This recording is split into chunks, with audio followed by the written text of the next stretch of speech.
So in this video, I'm going to give you a lesson plan for teaching quotation, paraphrase, and summary, which are three crucial ways of incorporating source material into your own writing. So this is something that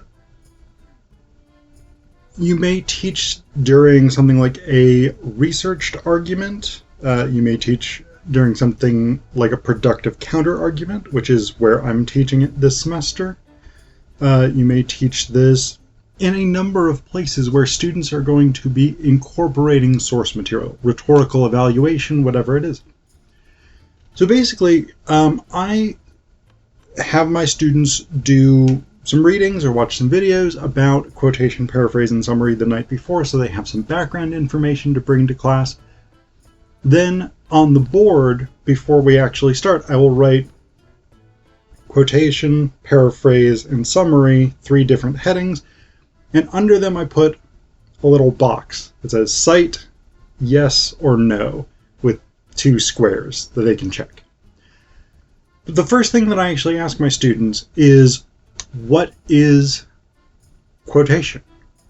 So I start with quotation. You could start elsewhere if you wanted to. But what is quotation? And they give me their definition of it. We write it down. And then I ask how you visually mark a quotation on the page. Quotation marks. And we write it down. How else do we visually mark a quotation? With a citation. Check the box. Yes, you need to cite any direct quote. And then I sort of briefly introduce the idea of attribution or parenthetical citation in MLA formatting. So, I mean, this is the basic setup for all 3 of these types, all 3 of these techniques. What is it? How do we visually mark it on the page? Do we need to cite it or attribute it? And so we go through those. Then we go through each of them a second time, this time thinking about why we might choose to use that particular technique. So why might we choose direct quotation?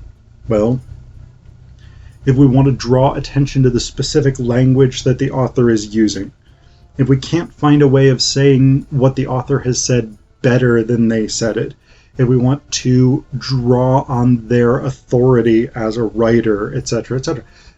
So students can come up with a bunch of different reasons why we might choose to directly quote. You can come up with a bunch of reasons why we might choose to paraphrase.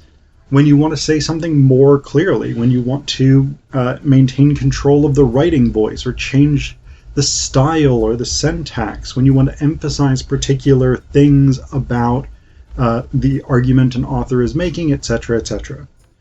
They can come up with reasons why you might summarize. When you want to just give the general gist of a source, when you don't need details, when you're trying to condense the information efficiently and make it manageable for readers, etc., etc. Then I go through each of them a third time, this time thinking about why we might avoid using this technique. So why might we not quote? For instance, if the language that the author has used is overly complicated or full of jargon or whatever it is, if we can say it more clearly, we might avoid quoting. Why might we avoid paraphrasing? Why might we avoid summarizing, etc., etc.? Then I have my students look at a set of essays that they've read for homework. I gave them 3 essays. I'm teaching this lesson during Pumpkin Spice Week in my class, so we've got a week of all of the sample readings being about pumpkin spice debates, whether that's whether making fun of pumpkin spice is sexist, the economics of pumpkin spice, where it falls relative to other autumnal spice blends, etc., etc. So I say, you have these 3 essays that you read for homework. You're going to write a substantial paragraph in which you incorporate each of these 3 techniques. So there must be at least one quotation, at least one paraphrase, and at least one summary in this paragraph. You can make whatever argument you want to make. You can support pumpkin spice. You can oppose pumpkin spice. You can agree or disagree with any of the readings, any of the other readings that we've done this week. But you need to make an argument incorporating these 3 techniques. Now, because I'm teaching this as part of my productive counter-argument assignment, I do also suggest to them that they could practice setting this up as a counter-argument to one of the arguments we read for homework, but they're not required to do that. So, those are my... that's the basic sort of core activity following the discussion of these 3 techniques. They write their paragraphs. And then I give them almost the rest of class to work on the paragraphs until we get to about 5 or 6 minutes before the end, at which point I have them wrap up. And then we very briefly talk about what they learned from doing that activity. If you wanted to, you could ask a couple of your students to read their paragraphs aloud. Normally I do that with activities where I have them produce material, as I'll get maybe 2 to 3 students to read their examples aloud.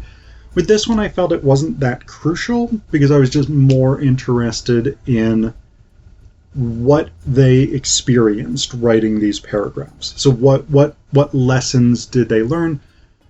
How did they find it using these 3 different techniques? Things like this. And again, this is a great way of getting them to reflect on what they've done with this paragraph and the ways that they've approached incorporating source material into their own writing.